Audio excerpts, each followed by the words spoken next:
കൗമാര പ്രണയം മാതാപിതാക്കളും കുട്ടികളും ഒരുമിച്ചിരുന്ന് കേൾക്കാൻ ഞാൻ അഭ്യർത്ഥിക്കുന്നു. ലവ് ആൻഡ് റൊമാൻസ് അല്ലേ, അതിൻ്റെ വ്യത്യാസം ആദ്യം നമ്മൾ ഇരു കൂട്ടരും മനസ്സിലാക്കണം. എന്താണ് ലവ്? സ്നേഹം എന്നാൽ എന്താണ്? It's a feeling of strong affection and dedication to another person. മറ്റൊരു വ്യക്തിയോടുള്ള ശക്തമായ സ്നേഹത്തിൻ്റെയും സമർപ്പണത്തിൻ്റെയും ഒരു വികാരമാണ് സ്നേഹം. സ്നേഹം അല്ലെങ്കിൽ ലവ് എന്നാൽ ശക്തമായ ഒരിഷ്ടമാണ് അല്ലേ. അതൊരു ദയയോടുകൂടിയുള്ള ഇഷ്ടം, മനുഷ്യത്വം തോന്നിക്കുന്ന, അനുകമ്പ തോന്നിക്കുന്ന, സംടൈംസ് വാത്സല്യം തോന്നിക്കുന്ന, ഇതൊക്കെ പ്രതിനിധാനം ചെയ്യുന്ന ഒരു ഫീലിങ്സാണ് ലവ് അല്ലെങ്കിൽ സ്നേഹം എന്നാൽ. അത് വളരെ പോസിറ്റീവായിരിക്കും, വളരെ പ്രൊഡക്റ്റീവായിരിക്കും, റെസ്പെക്റ്റ്ഫുള്ളായിരിക്കും. അപ്പോൾ ഇതാണ് ലവ് അല്ലെങ്കിൽ സ്നേഹം എന്ന് പറഞ്ഞാൽ. ഇനി എന്താണ് റൊമാൻസ് അല്ലെങ്കിൽ പ്രണയം എന്നാൽ എന്താണ്? സ്നേഹത്തിലിരിക്കുന്നവരുടെ ഫീലിങ്സാണ് റൊമാൻസ്. അത് പ്ലഷർ അല്ലെങ്കിൽ സുഖം മാത്രം ഫോക്കസ് ചെയ്യുന്നതാണ്. പ്രണയത്തിലിരിക്കുന്ന ആൾക്ക് വേണ്ടിയിട്ട് ബ്ലൈൻഡായിട്ട് കണ്ണ് കാണാത്ത രീതിയിൽ എന്തും ചെയ്തു കൊടുക്കാനുള്ള ഒരു ഫീലിങ്സാണ് ഈ റൊമാൻസ് നമ്മുടെ ഉള്ളിൽ ഉണ്ടാക്കിയെടുക്കുന്നത്. പ്രീമച്യൂർ ആയിരിക്കും കൗമാരപ്രായത്തിൽ, പ്രത്യേകിച്ച് പ്രണയം പ്രീമച്യൂർ ആയിരിക്കും. അതായത് മാസം തികയാതെ പ്രസവിച്ച കുട്ടിയുമായിട്ട് റിലേറ്റ് ചെയ്യാം നമുക്ക് പ്രീമച്യൂർ എന്താണെന്ന് അറിയാൻ. എന്തിന്? കൗമാര പ്രണയത്തെ കുറച്ചുകൂടെ സമയമെടുത്ത് പൂർണ്ണ വളർച്ചയിലെത്തുമ്പോഴാണ് പ്രണയം ഹെൽത്തി ആവുന്നത്. അങ്ങനെ തന്നെയല്ലേ ഒരു പ്രീമച്യൂർ ആയിട്ടുള്ള കുഞ്ഞ് കുറച്ചുകൂടെ സമയം കൊടുത്ത് ഹെൽത്തിയായി ആ ഒരു നല്ല വളർച്ചയിലേക്ക് എത്തുമ്പോഴാണ് ഹെൽത്തി ആവുന്നത് അല്ലേ. അതുപോലെ തന്നെയാണ് കൗമാരപ്രായത്തിലെ പ്രണയം. എൻ്റെ പ്രിയപ്പെട്ട കൗമാര സുഹൃത്തുക്കളും മാതാപിതാക്കളും മനസ്സിലാക്കേണ്ട ഒരു വിഷയമുണ്ട്. എന്താണെന്നറിയോ? പ്രണയം എന്നത് തെറ്റായ ഒരു വികാരം അല്ലേ അല്ല, 100% അല്ലേ അല്ല. It's A natural normal feelings.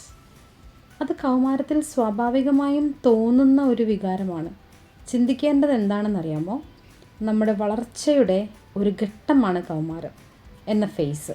Okay, ആ ഫേസിൽ നമ്മൾ മൊത്തത്തിൽ, അതായത് ശാരീരികമായി, മാനസികമായി, വൈകാരികമായി, സാമൂഹികമായി ഒക്കെ വികസന പ്രക്രിയയിലാണ്. നമ്മൾ ആ ഒരു പ്രോസസ്സിലാണ് ഉള്ളത്.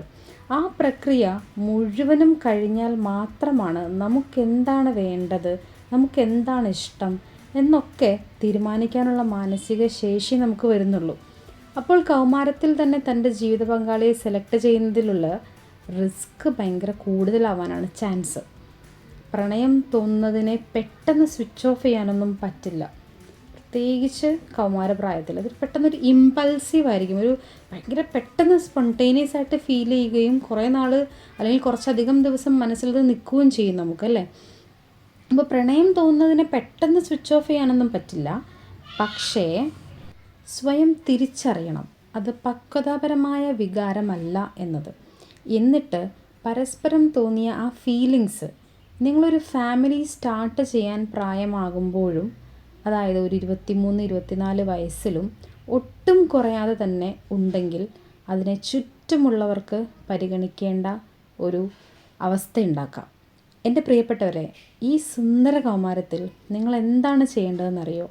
വേറെ ഒരാളെ സ്നേഹിക്കാൻ വേണ്ടി അല്ലെങ്കിൽ അയാളെ ഇംപ്രസ് ചെയ്യാൻ വേണ്ടി എന്തും ചെയ്യുന്ന ഈ പ്രായത്തിൽ നമ്മൾ അവർക്ക് വേണ്ടി എത്ര നേരത്തെ എഴുന്നേറ്റ് പോകാനും, എത്ര വൈകി കാത്തു നിൽക്കാനും, എത്ര മഴ നനയാനും, എത്ര പൈസ ചിലവാക്കാനും ഒന്നും നമ്മൾ മടിക്കില്ല. അത് ആൺകുട്ടികളും പെൺകുട്ടികളും അങ്ങനെയാണ് അല്ലേ. അത് ആ പ്രായത്തിൻ്റെ ഒരു പ്രത്യേകത അങ്ങനെയാണ്. അങ്ങനെ ഇംപ്രസ് ചെയ്യാൻ വേണ്ടി എന്തും ചെയ്യുന്ന ഈ പ്രായത്തിൽ വളരെ ശക്തമായ മാനസിക ശേഷി ഉണ്ടാക്കിയെടുക്കാൻ നിങ്ങളെ സ്നേഹിക്കാൻ തുടങ്ങണം അല്ലേ. നമ്മളെ ഇംപ്രസ് ചെയ്യണം, നിങ്ങളെ ഇംപ്രസ് ചെയ്യണം, നിങ്ങൾ സക്സസ് ആകണം. സ്വാഭാവികമായും ഭാവിയിലെ ഏത് പ്രതിസന്ധിയിലും നിങ്ങളെ കെയർ ചെയ്യുകയും സ്നേഹിക്കുകയും കൈവിടാതെ സുരക്ഷിതമാക്കുകയും ചെയ്യും. നമ്മൾ നമ്മുടെ തന്നെ കൈകളിലാണ് ഏറ്റവും സുരക്ഷിതർ അല്ലേ. സ്വയം സ്നേഹിക്കാൻ 4 വഴികൾ മാത്രം ശ്രദ്ധിക്കാൻ പറഞ്ഞുകൊണ്ട് ഞാനൊരു വീഡിയോ ചെയ്തിരുന്നു. അതിൻ്റെ ലിങ്ക് ഞാൻ കമൻറ്റിൽ പിന്ന് ചെയ്തേക്കാം. പ്രിയപ്പെട്ട കൗമാരപ്രായക്കാർ, എൻ്റെ സുഹൃത്തുക്കളെ, നിങ്ങളത് കാണണം, അനുവർത്തിക്കണം. ഈ പ്രായത്തിൽ നിങ്ങളുടെ മാനസിക ശേഷി സ്ട്രോങ് ആക്കിയാൽ നിങ്ങൾ എവിടെയും തോൽക്കില്ല. പ്രിയപ്പെട്ട മാതാപിതാക്കൾ, അത് ഒപ്പം ഇരുന്ന് കാണുകയും ഒപ്പം ഇരുന്ന് ചെയ്യാൻ നിങ്ങളും കൂടെ മുതിരുകയും വേണം. നല്ല പ്രണയബന്ധങ്ങൾ ഉണ്ടാക്കിയെടുക്കാൻ നമ്മൾ പഠിക്കണം ശരിക്കും, അല്ലേ? ചതിക്കുഴികളിലോ പടുക്കുഴികളിലോ ഒക്കെ എൻ്റെ പ്രിയപ്പെട്ട കാമാര സുഹൃത്തുക്കൾ വീണു പോകരുത്. ഒത്തിരി കുഞ്ഞുങ്ങളെ ഞാനങ്ങനെ കാണാറുണ്ട്. വളരെ നിസ്സഹായമായിട്ടും ഒത്തിരി സങ്കടത്തോടു കൂടി അല്ലാതെ അവരെ നമുക്ക് തിരിച്ച് ജീവിതത്തിലേക്ക് കൊണ്ടുവരാൻ കഴിഞ്ഞിട്ടില്ല. പല കേസുകളും മനസ്സിലൂടെ പോകുന്നു. നല്ല പ്രണയബന്ധം ഉണ്ടാക്കണമെങ്കിൽ നല്ല ബന്ധം ആദ്യം ഉണ്ടാക്കാൻ അറിയണം, അല്ലേ? പാരൻസായിട്ട്, ടീച്ചേഴ്സായിട്ട്, സുഹൃത്തുക്കളായിട്ട്, കസിൻസായിട്ടൊക്കെ നല്ല ബന്ധങ്ങൾ ഉണ്ടാക്കിയെടുക്കാൻ 3 കാര്യങ്ങൾ മാത്രം നിങ്ങളൊന്ന് സെറ്റാക്കിയാൽ മതി. അവിടെയൊക്കെ നല്ല ബന്ധം ഉണ്ടാക്കാൻ നമുക്ക് സാധിച്ചാൽ തീർച്ചയായിട്ടും നല്ല പ്രണയബന്ധം നമുക്ക് ഉണ്ടാക്കിയെടുക്കാൻ സാധിക്കും. 1, ക്ഷമ. നമുക്ക് കുറച്ചൊക്കെ ക്ഷമ ഉണ്ടാവണം, അല്ലേ? നമ്മൾ പേഷ്യൻ്റായി സമാധാനപരമായിട്ട് കാര്യങ്ങൾ ഡീൽ ചെയ്യാൻ പഠിക്കണം. 2, പക്വത എന്ന് പറയുമ്പോൾ കുറച്ചൊരു വാസ്റ്റ് ഏരിയയാണ്. ചുരുക്കി പറഞ്ഞുതരാം. എപ്പോൾ സംസാരിക്കണം, എപ്പോൾ സംസാരിക്കാതിരിക്കണം മനസ്സിലാക്കേണ്ട ഒരു പോയിൻ്റാണ് പക്വതയിൽ. അതുപോലെ എപ്പോൾ നിങ്ങൾക്ക് വേണ്ടിയിട്ട് നട്ടെല്ല് നിവർത്തി ഉയർന്നു നിൽക്കണം, അതേപോലെ എപ്പോൾ നിങ്ങൾ താഴ്ന്നു കൊടുക്കണം. ഈ 4 പോയിൻ്റ് നമ്മൾ ലൈഫിൽ മനസ്സിലാക്കിയെടുക്കുന്ന പോയിൻ്റിലാണ് പക്വതയാർജിച്ച ഒരു ഘട്ടത്തിൽ നമ്മൾ എത്തി എന്ന് നമ്മൾ തിരിച്ചറിയുന്നത്. 3-മത്തത് സുഖിപ്പിക്കാൻ, മറ്റുള്ളവരെ അല്ലെങ്കിൽ ആരെയും സുഖിപ്പിക്കാനോ രസിപ്പിക്കാനോ നിങ്ങൾ ശ്രമിക്കാതിരിക്കുക. Be very normal, be as you are and love yourself. Thank you and all the best.